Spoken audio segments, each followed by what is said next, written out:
কারণ আমার নবী বলেছেন হাসরের ময়দানে কেউ থাকবে গিরা পানিতে, কেউ থাকবে হাঁটু পানিতে, কেউ থাকবে কোমর পানিতে, কেউ থাকবে গিরা পানিতে।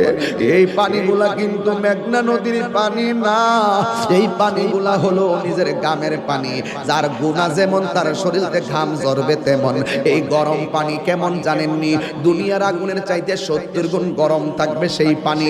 ওই পানিতে যখন আপনার পা থাকবে, হাড্ডি থেকে গোশতগুলো আলাদা খুলে গিয়ে আপনি কঙ্কাল হয়ে যাবেন। ওই কঠিন মুসিবতের সময় আপনার হাড্ডির মধ্য থেকে গোশত আলাদা হয়ে যাবে। আপনি আল্লাহরে বলবেন, আল্লাহ আল্লাহ গো আল্লাহ গো।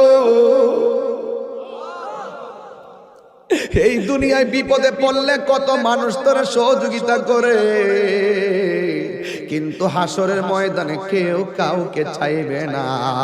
আমার আল্লাহ জবানটারে বন্ধ কইরা দিল। আল্লাহ ওই হাতের